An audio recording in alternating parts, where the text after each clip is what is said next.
ਲੜੀਵਾਰ ਕਥਾ ਸ਼੍ਰੀ ਗੁਰੂ ਗ੍ਰੰਥ ਸਾਹਿਬ ਜੀ ਮਹਾਰਾਜ ਜੀ ਦੇ ਪਾਵਨ ਸਵਰੂਪ ਦੀ ਆਪ ਜੀ ਸਰਵਣ ਕਰ ਰਹੇ ਹੋ। ਸਤਿਗੁਰਾਂ ਦੀ ਕਿਰਪਾ ਸਦਕਾ ਰਾਗ ਗੋਂਡ ਦੀ ਸਮਾਪਤੀ ਹੋਈ ਹੈ। ਰਾਮ ਕਲੀ ਰਾਗ ਸ੍ਰੀ ਗੁਰੂ ਗ੍ਰੰਥ ਸਾਹਿਬ ਜੀ ਦਾ ਪਿਆਰਾ ਰਾਗ ਹੈ। ਰਾਮ ਕਲੀ ਰਾਗ ਦੀ ਆਰੰਭਤਾ ਹੋ ਰਹੀ ਹੈ 876 ਅੰਗ ਤੇ। ਪਹਿਲੇ ਪਾਤਸ਼ਾਹ ਧੰਨ ਗੁਰੂ ਨਾਨਕ ਦੇਵ ਸਾਹਿਬ ਜੀ ਪਾਵਨ ਪਵਿੱਤਰ ਸ਼ਬਦ ਇਸ ਰਾਗ ਦੇ ਵਿੱਚ ਪਹਿਲੇ ਪਾਤਸ਼ਾਹ ਜੀ ਦੇ ਆਰੰਭ ਹੋ ਰਹੇ ਨੇ। ਸਰਵਣ ਕਰਨ ਤੋਂ ਪਹਿਲਾਂ ਗੁਰੂ ਚਰਨਾਂ ਵਿੱਚ ਆਪਣੀਆਂ ਹਾਜ਼ਰੀਆਂ ਲਵਾਉਂਦਿਆਂ ਸਮੂਹ ਮਾਈ ਭਾਈ ਆਖੋ ਜੀ ਸਤਨਾਮ ਸ੍ਰੀ ਵਾਹਿਗੁਰੂ ਸਾਹਿਬ ਜੀ। ਰਾਮ ਕਲੀ ਮਹੱਲਾ ਪਹਿਲਾ। ਘਰ ਪਹਿਲਾ ਚੌਪਦੇ। ਇੱਕ ਓੰਕਾਰ ਸਤਨਾਮ। ਰਾਮ ਕਲੀ ਰਾਗ ਹੈ। ਮਹੱਲਾ ਪਹਿਲਾ। ਪਹਿਲੇ ਪਾਤਸ਼ਾਹ ਧੰਨ ਗੁਰੂ ਨਾਨਕ ਦੇਵ ਸਾਹਿਬ ਜੀ ਗੁਰਦੇਵ ਦੇ ਉਚਾਰਨ ਕੀਤੇ ਸ਼ਬਦ ਪ੍ਰਾਰੰਭ ਹੋ ਰਹੇ ਨੇ, ਜਿਨ੍ਹਾਂ ਸ਼ਬਦਾਂ ਨੂੰ ਪਹਿਲੇ ਘਰ ਸੁਰ ਤਾਲ ਵਿੱਚ ਗਾਇਨ ਕਰਨ ਦਾ ਹੁਕਮ ਹੈ ਔਰ 4-4 ਪਦਿਆਂ ਵਾਲੇ ਸ਼ਬਦ ਆਰੰਭ ਹੋ ਰਹੇ ਨੇ। ਰਾਗ ਦੀ ਆਰੰਭਤਾ ਹੋ ਰਹੀ ਇਸ ਕਰਕੇ ਸਤਿਗੁਰਾਂ ਨੇ ਮੰਗਲਾਚਰਨ ਕੀਤਾ ਹੈ। ਇੱਕ ਇੱਕ ਜਿਸ ਵਰਗਾ ਕੋਈ ਦੂਜਾ ਨਹੀਂ, ਉਹਨੂੰ ਕਿਹਾ ਇੱਕ। ਜਿਸ ਵਰਗਾ ਕੋਈ ਦੂਜਾ ਨਹੀਂ ਜੋ ਅਦੁੱਤੀ ਹੈ। ਓੰਕਾਰ ਜਿਹੜਾ ਸਾਰਿਆਂ ਵਿੱਚ ਵਿਆਪਕ ਹੈ ਔਰ ਸਰਬ ਦਾ ਪ੍ਰਕਾਸ਼ਕ ਹੈ। ਓੰਕਾਰ ਕਹਿੰਦੇ ਵਿਆਪਕ ਤੇ ਪ੍ਰਕਾਸ਼ ਕਰਨ ਵਾਲੇ ਨੂੰ, ਜੋ ਸਰਬ ਥਾਈ ਰਹਿੰਦਾ ਤੇ ਸਾਰਿਆਂ ਵਿੱਚ ਪ੍ਰਕਾਸ਼ ਰਿਹਾ। ਜਿਵੇਂ ਜਮਾਨ ਕੇ ਵਿਖੈ ਸਮਸਤ ਏਕ ਜੋਤ ਹੈ। ਜਲ ਥਲ ਮਹੀਲ ਪੂਰਿਆ ਸੁਆਮੀ ਸਿਰਜਣਹਾਰ। ਅਨਕ ਭਾਂਤ ਹੋਏ ਪਸਰਿਆ ਨਾਨਕ ਏਕ ਓੰਕਾਰ। ਉਹ ਜੋ ਇੱਕ ਅਕਾਲ ਪੁਰਖ ਪਰਮੇਸ਼ਰ ਹੈ, ਉਹ ਅਨੇਕ ਰੂਪ ਹੋ ਕੇ ਸਾਰਿਆਂ ਵਿੱਚ ਵਰਤ ਰਿਹਾ ਹੈ। ਜਿਹੜਾ ਅਨੇਕ ਰੂਪ ਹੋ ਕੇ ਵਰਤਦਾ ਵੀ ਇੱਕ ਹੈ, ਉਹਨੂੰ ਕਹਿੰਦੇ ਨੇ ਇੱਕ ਓੰਕਾਰ। ਜੋ ਸਭ ਵਿੱਚ ਵਿਆਪਕ ਵੀ ਹੈ, ਸਭ ਦੇ ਵਿੱਚ ਰਹਿ ਵੀ ਰਿਹਾ ਤੇ ਫਿਰ ਵੀ ਇੱਕ ਹੈ। ਸਤਨਾਮ। ਉਹਦਾ ਨਾਮ ਹੀ ਤਰਈ ਕਾਲ ਸਤ ਹੈ। ਉਹਦਾ ਨਾਮ ਤਰਈ ਕਾਲ ਸਤ ਹੈ, ਸदैवी ਹਸਤੀ ਵਾਲਾ ਹੈ। ਉਹਦੀ ਹਸਤੀ ਸਦਾ ਰਹਿਣ ਵਾਲੀ ਹੈ, ਇਸ ਕਰਕੇ ਉਹਦਾ ਨਾਮ ਸਤ ਹੈ। ਪਹਿਲੋਂ ਵੀ ਸੀ, ਹੁਣ ਵੀ ਹੈ ਤੇ ਅੱਗੇ ਵੀ ਰਹੇਗਾ। ਸਤਨਾਮ ਦੀ ਵਿਆਖਿਆ ਹੀ ਮਹਾਰਾਜ ਜੀ ਨੇ ਅੱਗੇ ਕੀਤੀ। ਆਦ ਸੱਚ ਜੁਗਾਦ ਸੱਚ ਹੈ ਭੀ ਸੱਚ, ਨਾਨਕ ਹੋਸੀ ਭੀ ਸੱਚ। ਜਿਹੜਾ ਪਹਿਲੋਂ ਵੀ ਸੀ, ਹੁਣ ਵੀ ਹੈ, ਅੱਗੇ ਵੀ ਰਹੇਗਾ, ਉਹਨੂੰ ਕਹਿੰਦੇ ਨੇ ਸਤ। ਉਹਦਾ ਨਾਮ ਤਰਈ ਕਾਲ ਸਤ ਹੈ। ਕਰਤਾ ਪੁਰਖ ਸਾਰੇ ਜਗਤ ਦਾ ਕਰਤਾ ਹੈ, ਉਹ ਕਰਨ ਵਾਲਾ। ਹਰ ਸ਼ੈ ਨੂੰ ਉਸੇ ਨੇ ਕੀਤਾ।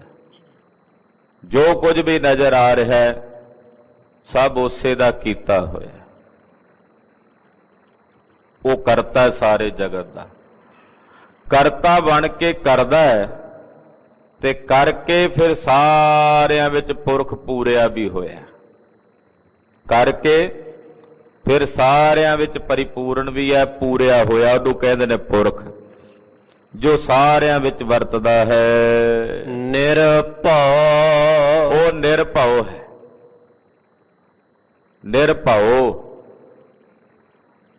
ਅਕਾਲ ਪੁਰਖ ਵਾਹਿਗੁਰੂ ਪਰਮੇਸ਼ਰ ਦਾ ਸਵਰੂਪ ਨਿਰਭਉ ਆ। ਉਹਨੂੰ ਕਿਸੇ ਦਾ ਭਉ ਨਹੀਂ, ਉਹਨੂੰ ਕਿਸੇ ਦਾ ਡਰ ਨਹੀਂ। ਧੰਨ ਗੁਰੂ ਤੇਗ ਬਹਾਦਰ ਸਾਹਿਬ 9ਵੇਂ ਪਾਤਸ਼ਾਹ ਔਰੰਗਜ਼ੇਬ ਦੇ ਪਾਸ ਜਾ ਕੇ ਕਹਿੰਦੇ ਨਾ ਅਸੀਂ ਕਿਸੇ ਦਾ ਡਰ ਮੰਨਦੇ ਆ ਤੇ ਨਾ ਹੀ ਕਿਸੇ ਨੂੰ ਪੈ ਦਿੰਨੇ ਆ। ਨਿਰਭਉ, ਅਕਾਲ ਪੁਰਖ ਪਰਮੇਸ਼ਰ ਨਿਰਭਉ ਹੈ, ਉਹਨੂੰ ਕਿਸੇ ਦਾ ਭਉ ਨਹੀਂ। ਹਾਂਜੀ, ਨਿਰਵੈਰ, ਔਰ ਉਹ ਵੈਰ ਤੋਂ ਵੀ ਰਹਿਤ ਹੈ, ਉਹਦਾ ਕਿਸੇ ਨਾਲ ਵੈਰ ਵਿਰੋਧ ਨਹੀਂ ਹੈ। ਵੈਰ ਕਿਹਦੇ ਨਾਲ ਕਰੇ ਜਦੋਂ ਸਭ ਕੁਝ ਉਸੇ ਦੀ ਅੰਸ਼ ਤੋਂ ਪੈਦਾ ਹੋਇਆ। ਆਪਣੀ ਅੰਸ਼ ਤੋਂ ਬਣਿਆ ਨਾਲ ਵੈਰ ਕਿਵੇਂ ਕਰੇ? ਇਸ ਕਰਕੇ ਅਕਾਲ ਪੁਰਖ ਜੀ ਨਿਰਵੈਰ ਹਨ, ਉਹਨਾਂ ਦਾ ਕਿਸੇ ਨਾਲ ਕੋਈ ਵੈਰ ਵਿਰੋਧ ਨਹੀਂ। ਅਕਾਲ ਮੂਰਤ, ਉਹਦੀ ਜਿਹੜੀ ਹਸਤੀ ਹੈ, ਉਹਦਾ ਜਿਹੜਾ ਵਜੂਦ ਹੈ, ਉਹਨੂੰ ਕਹਿੰਦੇ ਨੇ ਮੂਰਤ। ਅਕਾਲ ਕਹਿੰਦੇ ਜਿਹੜੀ ਸਦਾ ਰਹਿਣ ਵਾਲੀ ਹੈ। ਉਹ ਦੁਨੀਆ ਦੀਆਂ ਜਿੰਨੀਆਂ ਮੂਰਤੀਆਂ ਨੇ ਸਭ ਬਿਨਸ ਜਾਂਦੀਆਂ, ਪਰ ਨਿਰੰਕਾਰ ਅਕਾਲ ਪੁਰਖ ਪਰਮੇਸ਼ਰ ਦੀ ਮੂਰਤ ਸਦਾ ਰਹਿਣ ਵਾਲੀ ਹੈ। ਉਹ ਅਕਾਲ ਹੈ, ਕਾਲ ਦੇ ਦਾਇਰੇ ਵਿੱਚ ਨਹੀਂ ਆਉਂਦੀ। ਅਜੂਨੀ ਸੈਭੰ, ਉਹ ਅਜੂਨੀ ਵੀ ਹੈ, ਉਹ ਜੂਨੀਆਂ ਵਿੱਚ ਨਹੀਂ ਆਉਂਦਾ। 84 ਲੱਖ ਜੂਨੀਆਂ ਉਹਦੇ ਤੋਂ ਆਈਆਂ ਨੇ, ਪਰ ਉਹ ਆਪ ਕਿਸੇ ਜੂਨੀ ਵਿੱਚ ਨਹੀਂ ਹੈ। ਅਜੂਨੀ, ਜੇ ਅਜੂਨੀ ਹੈ ਤੇ ਫਿਰ ਬਣਿਆ ਕਿਵੇਂ ਹੈ? ਤਾਂ ਮਹਾਰਾਜ ਜੀ ਕਹਿੰਦੇ ਸਵਤੇ ਪ੍ਰਕਾਸ਼ ਹੈ, ਉਹ ਆਪਣੇ ਆਪ ਤੋਂ ਪੈਦਾ ਹੋਇਆ। ਸੈਭੰ, ਆਪਣੇ ਆਪ ਤੋਂ ਬਣਿਆ, ਆਪਣੇ ਆਪ ਤੋਂ ਪ੍ਰਕਾਸ਼ ਰਿਹਾ। ਗੁਰ ਪ੍ਰਸਾਦ, ਗੁਰੂ ਦੀ ਕਿਰਪਾ ਨਾਲ ਉਹਦੇ ਸਰੂਪ ਦੀ ਪ੍ਰਾਪਤੀ ਹੁੰਦੀ ਹੈ।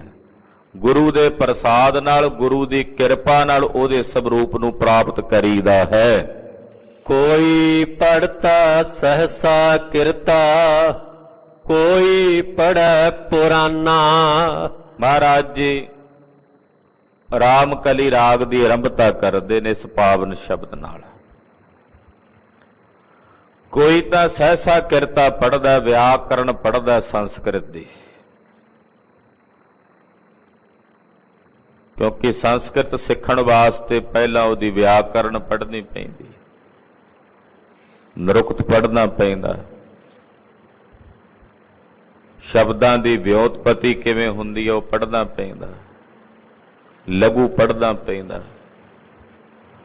ਕੋਈ ਸਹਸਾ ਕਿਰਤਾ ਪੜ੍ਹ ਰਿਹਾ, ਕੋਈ ਸੰਸਕ੍ਰਿਤ ਦੀ ਵਿਆਖਿਆ ਪੜ੍ਹ ਰਿਹਾ, ਤੇ ਕੋਈ ਪੁਰਾਣ ਆਦਿਕ ਗ੍ਰੰਥ ਪੜ੍ਹ ਰਿਹਾ। ਕੋਈ ਪੜ੍ਹੈ ਪੁਰਾਨਾ। ਪੁਰਾਣ ਆਦਿਕ, ਪੁਰਾਨਾ ਸ਼ਬਦ ਦਾ ਮਤਲਬ ਕੱਲੇ ਪੁਰਾਣ ਹੀ ਨਹੀਂ ਕਹੇ, ਪੁਰਾਣਾ ਦੇ ਨਾਲ ਨਾਲ ਹੋਰ ਕਈ ਗ੍ਰੰਥ, ਕਿਤਨੇ ਧਰਮ ਗ੍ਰੰਥ ਨੇ। ਉਹਨਾਂ ਅਨੇਕ ਧਰਮ ਗ੍ਰੰਥਾਂ ਨੂੰ, ਪੁਰਾਣ ਆਦਿਕ ਗ੍ਰੰਥਾਂ ਨੂੰ ਕਈ ਪੜ੍ਹ ਰਹੇ ਹਨ। ਕੋਈ ਨਾਮ ਜਪੈ ਜਪ ਮਾਲੀ, ਲਾਗੈ ਤਿਸ ਧਿਆਨਾ। ਕੋਈ ਨਾਮ ਜਪ ਰਿਹਾ, ਜਪ ਮਾਲੀ ਮਾਲਾ ਲੈ ਕੇ ਕਈ ਤਰ੍ਹਾਂ ਦੇ ਨਾਮ ਜਪੀ ਜਾ ਰਹੇ ਨੇ। ਕੋਈ ਨਾਮ ਜਪਦਾ, ਕੋਈ ਨਾਮ ਜਪਦਾ, ਔਰ ਉਹਨਾਂ ਦਾ ਧਿਆਨ ਉੱਥੇ ਲੱਗਾ ਹੋਇਆ। ਲੱਗਾ ਤਿਸਾ ਧਿਆਨ, ਮਾਲਾ ਵਿੱਚ ਧਿਆਨ ਲੱਗਾ ਹੋਇਆ। ਤੇ ਕੋਈ ਬ੍ਰਹਮਾ ਦੇ ਨਾਮ ਨੂੰ ਜਪ ਰਿਹਾ, ਕੋਈ ਸ਼ਿਵ ਦੇ, ਕੋਈ ਕਿਸੇ ਨਾਮ ਨੂੰ, ਕੋਈ ਕਿਸੇ ਨਾਮ ਨੂੰ। ਇਹਨਾਂ ਦਾ ਸਾਰਿਆਂ ਦਾ ਕਹਿੰਦੇ ਜਪਣ ਵਾਲਿਆਂ ਦਾ ਕਈ ਪ੍ਰਕਾਰ ਦੇ ਤਰੀਕਿਆਂ ਨਾਲ ਉਸ ਪਾਸੇ ਧਿਆਨ ਲੱਗਾ ਹੋਇਆ ਹੈ। ਅਬਹੀ ਕਬਹੀ ਕਿਛੂ ਨਾ ਜਾਣਾ, ਤੇਰਾ ਏਕੋ ਨਾਮ ਪਛਾਨਾ। ਧੰਨ ਗੁਰੂ ਨਾਨਕ ਸਾਹਿਬ ਜੀ ਕਹਿ ਰਹੇ, ਹੈ ਅਕਾਲ ਪੁਰਖ ਹੁਣ ਤੇ ਜਦੋਂ ਕਦੋਂ ਵੀ ਮੈਂ ਕੁਝ ਹੋਰ ਨਹੀਂ ਜਾਣਦਾ। ਹੁਣ ਵੀ ਤੇ ਕਦੇ ਵੀ ਮੈਂ ਕੋਈ ਹੋਰ ਨਹੀਂ ਜਾਣਦਾ, ਮੈਂ ਤਾਂ ਸਿਰਫ ਤੇਰੇ ਇੱਕ ਨਾਮ ਨੂੰ ਪਛਾਣਦਾ ਤੇ ਉਸੇ ਨੂੰ ਜਪਦਾ। ਮੈਨੂੰ ਨਹੀਂ ਪਤਾ ਵੀ ਸੰਸਕ੍ਰਿਤ ਕੀ ਹੁੰਦੀ ਹੈ, ਸੰਸਕ੍ਰਿਤ ਕੀ ਹੁੰਦੀ ਹੈ, ਪੁਰਾਣ ਕੀ ਕਹਿੰਦੇ ਨੇ, ਮਲਾਵਾਂ ਕਿਵੇਂ ਜਪੀ ਦੀਆਂ ਨੇ, ਉਹਨਾਂ ਦੇ ਧਿਆਨ ਕੀ ਹੁੰਦੇ ਨੇ। ਮਹਾਰਾਜ ਜੀ ਮੈਂ ਤਾਂ ਜਦੋਂ ਕਦੋਂ ਕੇਵਲ ਇੱਕ ਤੁਹਾਡੇ ਨਾਮ ਨੂੰ ਹੀ ਪਛਾਣਦਾ, ਉਹਦੇ ਤੋਂ ਬਿਨਾਂ ਕਿਸੇ ਹੋਰ ਨੂੰ ਨਹੀਂ ਜਾਣਦਾ। ਤੇਰਾ ਏਕੋ ਨਾਮ ਪਛਾਨਾ, ਤੇਰਾ ਏਕੋ ਨਾਮ ਪਛਾਨਾ, ਤੇਰਾ ਏਕੋ ਨਾਮ ਪਛਾਨਾ, ਤੇਰਾ ਏਕੋ ਨਾਮ ਪਛਾਨਾ।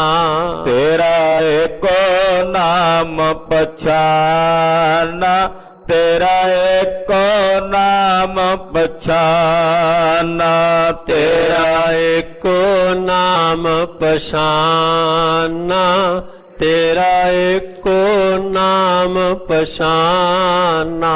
ਮਹਾਰਾਜ ਜੀ ਤੁਹਾਡੇ ਇੱਕ ਨਾਮ ਨੂੰ ਹੀ ਪਛਾਣਦਾ ਹਾਂ, ਜਦੋਂ ਕਦੋਂ ਇੱਕ ਤੁਹਾਡੇ ਨਾਮ ਨੂੰ ਹੀ ਜਾਣਦਾ ਹਾਂ ਔਰ ਉਸੇ ਨੂੰ ਪਛਾਣ ਕੇ ਜਪਦਾ ਹਾਂ। ਨਾ ਜਾਣਾ ਹਰੇ ਮੇਰੀ ਕਵਨ ਗਤੇ। ਏ ਮੇਰੇ ਹਰੀ, ਮੈਂ ਨਹੀਂ ਜਾਣਦਾ ਮੇਰੀ ਕੀ ਹਾਲਤ ਹੋਵੇਗੀ, ਕਿਆ ਜਾਣੀਏ। ਤਦੇ ਤੇ ਕਬੀਰ ਜੀ ਜੈਸੇ ਮਹਾਂਪੁਰਸ਼ਾਂ ਨੇ ਆਖਿਆ, ਮਹਾਰਾਜ ਅਜੇ ਤੇ ਸਮੁੰਦਰ ਵਿੱਚ ਹੈ ਕਿਸ਼ਤੀ, ਖਬਰੇ ਕੀ ਬਣੇ। ਜਦੋਂ ਤੱਕ ਕਿ ਕਿਸੇ ਕਿਨਾਰੇ ਨਹੀਂ ਪਹੁੰਚ ਜਾਂਦੀ, ਕਿਸੇ ਮਜਲੇ ਨਹੀਂ ਲੱਗ ਜਾਂਦੀ, ਖਬਰੇ ਕੀ ਹੋ ਜਾਏ। ਉਸ ਕਰਤਾਰ ਤੋਂ ਸਦਾ ਡਰਨਾ ਚਾਹੀਦਾ ਹੈ, ਉਹਦੇ ਭੈ 'ਚ ਰਹਿਣਾ ਚਾਹੀਦਾ ਹੈ। ਡਰੀਏ ਕਰਤਾਰ ਤੋਂ, ਮੰਦੇ ਨਾ ਬੋਲ ਬੋਲੀਏ, ਖਬਰੇ ਕਿਆ ਹੋਵੇ। हे मेरे हरि, क्या जानिए मेरी की हालत होनी। ना जाना हरे मेरी कवन गते, मैं नहीं जानदा मेरे हरि मेरी की गत है, मेरे अंदर दी की अवस्था है। हम मूरख अज्ञान सरन प्रभ तेरी, कर किरपा राखो मेरी लाज पते। मैनू नहीं पता मेरे अंदर दी की गत है, तू जानदा है। असी मूर्ख हाँ, अज्ञानी हाँ महाराज। हे प्रभु तेरी शरण विच हाँ, कर किरपा महाराज, साडे ते किरपा करो, राखो हो मेरी लाज पते। किरपा करके मेरी लाज रख लो, मेरी पत रख लो महाराज। ਅਸੀਂ ਅਗਿਆਨੀ ਹਾਂ, ਮੂਰਖ ਹਾਂ। हे ਪ੍ਰਭੂ ਜੀ ਤੁਹਾਡੀ ਸ਼ਰਨ ਵਿੱਚ ਹਾਂ,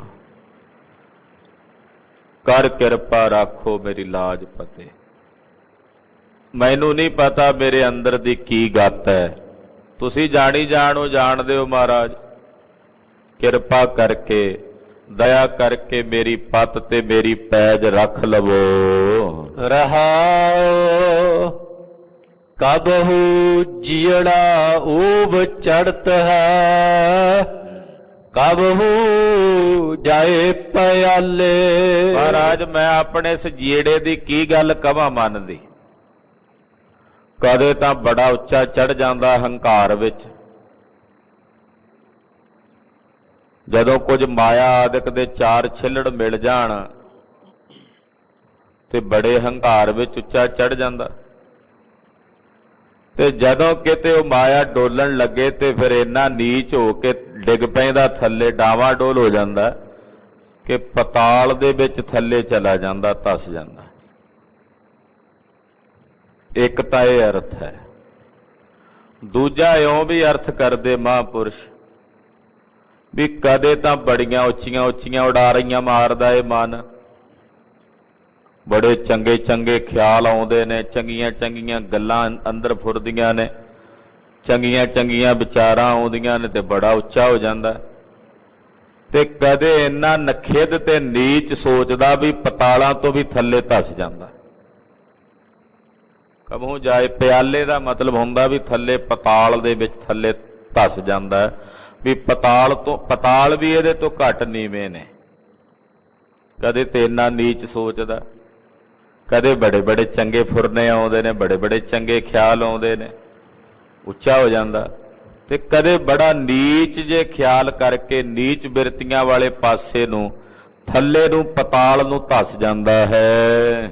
ਲੋਭੀ ਜੀੜਾ ਥਿਰ ਨਾ ਰਹਿਤ ਹੈ, ਚਾਰੇ ਕੁੰਡਾਂ ਭਾਲੇ। ਇਹ ਵਾਹਿਗੁਰੂ ਮੇਰਾ ਇਹ ਜੀੜਾ ਲੋਭੀ ਹੈ, ਲਾਲਚੀ, ਇਹ ਥਿਰ ਨਹੀਂ ਰਹਿੰਦਾ, ਟਿਕਦਾ ਨਹੀਂ। ਚਾਰੇ ਕੁੰਡਾ ਭਾਲੇ, ਚਾਰਾਂ ਕੁੰਟਾਂ ਦੇ ਵਿੱਚ ਭੱਜਿਆ ਫਿਰਦਾ ਹੈ, ਚਾਰਾਂ ਦਿਸ਼ਾਵਾਂ 'ਚ। ਇਹ ਲੋਭੀ ਜਿਹੜਾ ਥਿਰ ਨਹੀਂ ਰਹਿੰਦਾ, ਟਿਕਦਾ ਨਹੀਂ ਮਹਾਰਾਜ ਜੀ। ਇਹ ਚੌ ਕੁੰਟਾਂ ਵਿੱਚ ਭੱਜਦਾ, ਕਦੇ ਕਿਤੇ ਕਦੇ ਕਿਤੇ ਕਦੇ ਕਿਤੇ। ਇਕਾਗਰ ਨਹੀਂ ਨਾ ਹੁੰਦਾ ਮਨ। ਸਰੀਰ ਕਰਕੇ ਭਾਵੇਂ ਇੱਥੇ ਬੈਠੇ ਆਪਾਂ, ਪਰ ਮਨ ਦੇ ਵਿੱਚ ਤਾਂ ਪਤਾ ਨਹੀਂ ਕਿੰਨੇ ਕੁ ਫੁਰ ਨੇ, ਕਿੱਥੇ ਕਿੱਥੇ ਦੇ ਖਿਆਲਾਤ, ਕਿੱਥੋਂ ਕਿੱਥੋਂ ਦੀਆਂ ਬਿਰਤੀਆਂ ਮਨ 'ਚ ਆ ਰਹੀਆਂ ਹੋਣਗੀਆਂ। ਇਹ ਟਿਕਦਾ ਨਹੀਂ ਹੈ ਮਹਾਰਾਜ। ਇਹ ਸਾਡੀ ਸਮੱਸਿਆ ਹੈ। ਇਹਦਾ ਸਮਾਧਾਨ ਮਹਾਰਾਜ ਜੀ ਤੁਹਾਡੇ ਕੋਲ ਹੀ ਹੈ। ਇਹ ਮਨ ਲੋਭੀ ਹੈ ਨਾ, ਇਸ ਕਰਕੇ ਨਹੀਂ ਥਿਰ ਰਹਿੰਦਾ। ਜੇ ਮਨ 'ਚ ਸਬਰ ਸੰਤੋਖ ਦੀ ਬਿਰਤੀ ਹੋਵੇ ਤੇ ਟਿਕ ਜੇ। ਲੋਭੀ ਹੋਣ ਕਰਕੇ ਨਹੀਂ ਟਿਕਦਾ। ਲੋਭ ਵਸ ਹੋਇਆ ਥਾਂ ਥਾਂ, ਜਿਵੇਂ ਕੋਈ ਕੁੱਤਾ ਲਾਲਚੀ ਹੁੰਦਾ ਨਾ, ਲੋਭੀ, ਉਹ ਦੁਆਰ ਦੁਆਰ ਤੇ ਭਟਕਦਾ ਫਿਰਦਾ ਹੈ।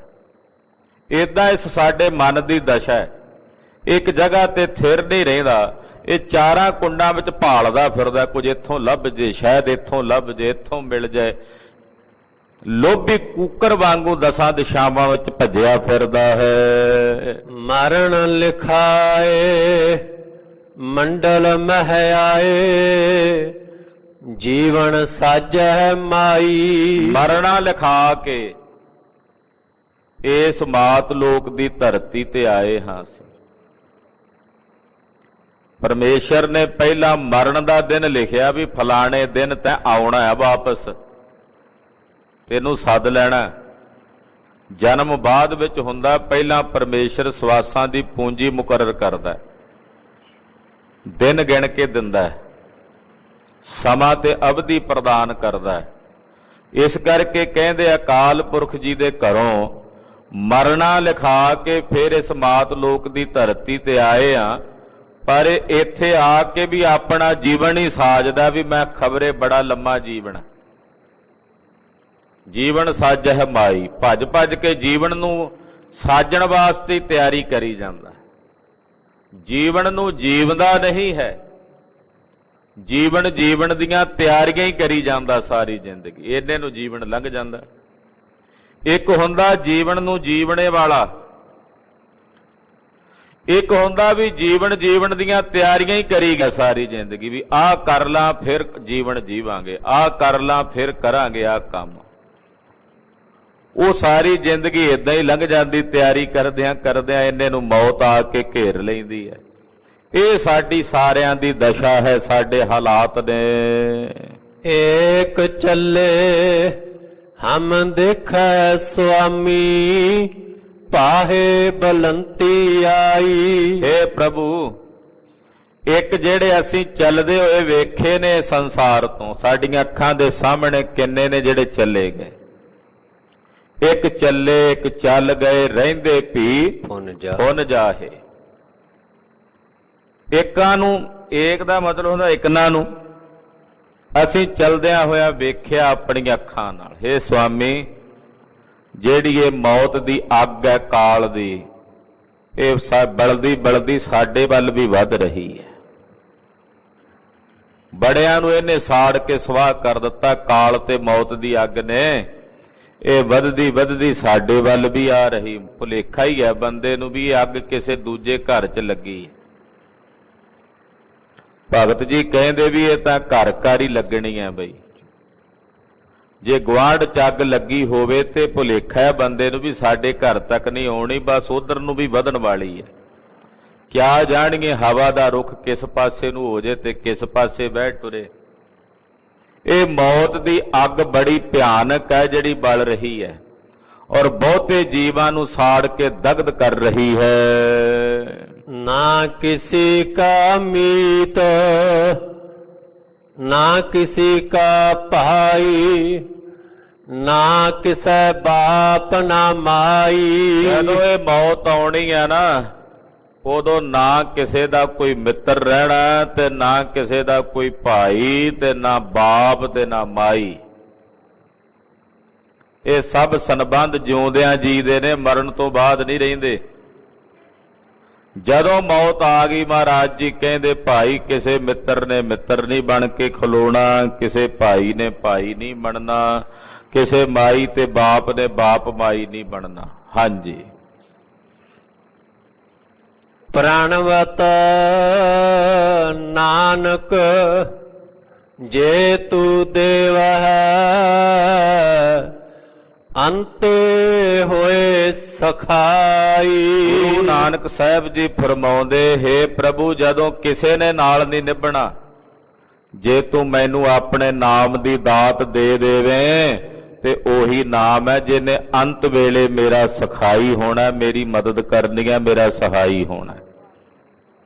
ਉਹ ਅੰਮ੍ਰਿਤ ਨਾਮ ਹੀ ਹੈ ਤੇਰਾ, ਜੇ ਤੂੰ ਉਹ ਦੇ ਦੇਵੇਂ ਤਾਂ ਉਸੇ ਨੇ ਅੰਤ ਵੇਲੇ ਮੇਰੀ ਸਹਾਇਤਾ ਕਰਨੀ ਹੈ। ਰਾਮ ਕਲੀ ਮਹੱਲਾ ਪਹਿਲਾ। ਪਹਿਲੇ ਪਾਤਸ਼ਾਹ ਰਾਮ ਕਲੀ ਰਾਗ ਵਿੱਚ ਸ਼ਬਦ ਉਚਾਰਦੇ ਹਨ, ਸਰਬ ਜੋਤ ਤੇਰੀ ਪਸਰ ਰਹੀ। ਇਹ ਮੇਰੇ ਰੱਬ ਜੀ ਤੇਰੀ ਜੋਤ ਸਾਰਿਆਂ 'ਚ ਵਰਤ ਰਹੀ ਹੈ, ਸਾਰਿਆਂ ਵਿੱਚ ਤੇਰੀ ਜੋਤ ਪਸਰੀ ਹੋਈ ਹੈ। ਜਹ ਜਹ ਦੇਖਾ ਤਹ ਨਰ ਹਰੀ। ਮੈਂ ਜਿੱਥੇ ਜਿੱਥੇ ਵੇਖਦਾ ਮੇਰਾ ਉਹ ਨਰ ਹਰੀ ਉੱਥੇ ਹੀ ਹੈ। ਨਰ ਹਰੀ ਪਰਮੇਸ਼ਰ ਦਾ ਨਾਮ ਹੈ, ਜਿਹੜਾ ਸਾਰਿਆਂ ਨਰਾਂ ਨੂੰ ਹਰੇ ਭਰੇ ਕਰਨ ਵਾਲਾ, ਉਹਨੂੰ ਕਹਿੰਦੇ ਨੇ ਨਰ ਹਰੀ। ਜਿਹੜਾ ਸਾਰਿਆਂ ਨਰਾਂ ਵਿੱਚ ਵਰਤਦਾ, ਸਭ ਵਿੱਚ ਵਸ ਰਿਹਾ ਹੈ। ਹੇ ਸਾਰਿਆਂ ਵਿੱਚ ਵਰਸਣੇ ਵਾਲੇ ਨਰ ਹਰੀ, ਮੈਂ ਜਿੱਥੇ ਕਿੱਥੇ ਵੇਖਦਾ ਤੂੰ ਉੱਥੇ ਹੀ ਹੈ। ਜੀਵਨ ਤਲਬ ਨਿਵਾਰ ਸੁਆਮੀ। हे ਪ੍ਰਭੂ, ਮੇਰੇ ਅੰਦਰ ਜਿਹੜੀ ਇਹ ਜੀਵਨ ਦੀ ਤਲਬ ਬਣੀ ਹੋਈ ਹੈ ਨਾ, ਵੀ ਮੈਂ ਜਿਉਂਦਾ ਰਵਾਂ, ਇਹ ਤਲਬ, ਇਹ ਇੱਛਾ ਮੇਰੇ ਹਿਰਦੇ ਚੋਂ ਨਿਵਾਰ ਦੇ। ਕਿਉਂਕਿ ਗੁਰੂ ਸਾਹਿਬ ਜੀ ਦੇ ਘਰ ਵਿੱਚ ਤਾਂ ਮਰਨਾ ਕਬੂਲ ਕਰਕੇ ਆਉਣਾ ਪੈਂਦਾ ਨਾ, ਪਹਿਲਾ ਮਰਨ ਕਬੂਲ। ਇਸ ਕਰਕੇ ਕਹਿੰਦੇ, ਹੇ ਪ੍ਰਭੂ ਮੇਰੇ ਜੀਵਨ ਦੀ ਜਿਹੜੀ ਮੇਰੇ ਅੰਦਰ ਤਲਬ ਬਣੀ ਹੋਈ ਹੈ ਨਾ, ਇਹ ਤਲਬ ਮੇਰੇ ਹਿਰਦੇ ਚੋਂ ਨਿਵਾਰ ਦੇ ਮੇਰੇ ਸੁਆਮੀ। ਅੰਧ ਕੂਪ ਮਾਇਆ ਮਨ ਗਾਡਿਆ। ਹੇ ਪ੍ਰਭੂ ਅੰਨੇ ਖੂਹ ਦੇ ਵਿੱਚ, ਮਾਇਆ ਦੇ ਵਿੱਚ ਮੇਰਾ ਇਹ ਮਨ ਗੱਡਿਆ ਹੋਇਆ। ਗਾਡਿਆ ਦਾ ਮਤਲਬ ਵਿੱਚ ਖੁੱਭਿਆ ਹੋਇਆ ਮੇਰਾ ਮਨ, ਮਾਇਆ ਦੇ ਚੱਕਰ ਵਿੱਚ, ਅੰਨੇ ਖੂਹ ਦੇ ਵਿੱਚ। ਕਿਉ ਕਰ ਉਤਰੋ ਪਾਰ ਸੁਆਮੀ। ਏ ਮੇਰੇ ਸੁਆਮੀ, ਇਸ ਅੰਨੇ ਖੂਹ ਤੋਂ ਤੇ ਮਾਇਆ ਦੇ ਇਸ ਚਿੱਕੜ ਚੋਂ ਮੈਂ ਕਿਵੇਂ ਪਾਰ ਉਤਰਾਂ, ਮੇਰਾ ਕਿਵੇਂ ਪਾਰ ਉਤਾਰਾ ਹੋਵੇ। ਰਹਾਉ ਜਹ ਭੀਤਰ ਘਟ ਭੀਤਰ ਵਸਿਆ, ਬਾਹਰ ਕਾਹੇ ਨਾਹੀ। ਜਿਹੜਾ ਹਰ ਭੀਤਰ ਘਟ ਵਿੱਚ ਵਸਦਾ ਹੈ, ਅੰਦਰ ਦੇ ਅੰਦਰ ਵਿੱਚ ਵਸਦਾ ਹੈ, ਤੇ ਕਹਿੰਦੇ ਉਹ ਬਾਹਰ ਕਿਉਂ ਨਹੀਂ ਹੋ ਸਕਦਾ ਭਾਈ? ਜਿਹੜਾ ਅੰਦਰ ਤੋਂ ਅੰਦਰ ਭੀਤਰ ਤੋਂ ਭੀਤਰ ਵਸਦਾ ਹੈ, ਉਹ ਬਾਹਰ ਕਿਉਂ ਨਹੀਂ ਹੋ ਸਕਦਾ? ਬਾਹਰ ਵੀ ਉਹੀ ਹੈ। ਤਿਨ ਕੀ ਸਾਰ ਕਰੇ ਨਿਤ ਸਾਹਿਬ, ਸਦਾ ਚਿੰਤ ਮਨ ਮਾਹੀ। ਜਿਹੜਾ ਸਰਬ ਘਾਟਾਂ ਦੇ ਅੰਦਰ ਵਸ ਕੇ ਸਭ ਦੀ ਸਾਰ ਸੰਭਾਲ ਕਰਦਾ ਹੈ, ਸਭ ਨੂੰ ਸੰਭਾਲਦਾ ਹੈ, ਉਹਦੇ ਮਨ ਵਿੱਚ ਸਾਰਿਆਂ ਦੀ ਚਿੰਤਾ ਹੈ। ਸਦਾ ਚਿੰਤ ਮਨ ਮਾਹੀ, ਉਹਦੇ ਮਨ ਵਿੱਚ ਸਦਾ ਹੀ ਚਿੰਤਾ ਹੈ, ਉਹ ਸਾਰਿਆਂ ਦੀ ਸਾਰ ਸੰਭਾਲ ਕਰਦਾ ਹੈ। ਆਪੇ ਨੇੜਾ ਆਪੇ ਦੂਰ, ਆਪ ਹੀ ਸਭ ਦੇ ਨੇੜੇ ਹੈ ਤੇ ਫਿਰ ਆਪ ਹੀ ਸਭ ਤੋਂ ਦੂਰ ਵੀ ਹੈ। ਆਪੇ ਸਰਬ ਰਹਿਆ ਭਰਪੂਰ। ਗੁਰਮੁਖਾਂ ਵਾਸਤੇ ਇਹ ਅਵਸਥਾ ਹੈ ਕਿ ਉਹ ਆਪ ਹੀ ਹੈ ਜਿਹੜਾ ਸਾਰਿਆਂ ਵਿੱਚ ਭਰਪੂਰ ਹੈ, ਜਿਹੜਾ ਸਾਰਿਆਂ ਵਿੱਚ ਵਸਦਾ ਹੈ। ਸਤਿਗੁਰ ਮਿਲੈ ਅੰਧੇਰਾ ਜਾਏ। ਇਹ ਭਾਈ ਸਤਿਗੁਰੂ ਜੀ ਮਿਲਣ ਤਾਂ ਅੰਧਕਾਰ ਚਲਾ ਜਾਂਦਾ ਹੈ। ਸਤਿਗੁਰੂ ਜੀ ਮਿਲਣ ਤੇ ਹਨੇਰੇ ਦੀ ਨਿਰਵਿਰਤੀ ਹੁੰਦੀ ਹੈ। ਜਹ ਦੇਖਾ ਤਹ ਰਹਿਆ ਸਮਾਏ। ਮੈਂ ਜਿੱਥੇ ਵੇਖਦਾ ਹਾਂ ਮੇਰਾ ਸੁਆਮੀ ਉੱਥੇ ਹੀ ਸਮਾਇਆ ਹੋਇਆ। ਜਿੱਥੇ ਜਿੱਥੇ ਵੇਖਦਾ ਹਾਂ ਮੇਰਾ ਉਹ ਸੁਆਮੀ ਉੱਥੇ ਹੀ ਸਮਾਇਆ ਹੋਇਆ।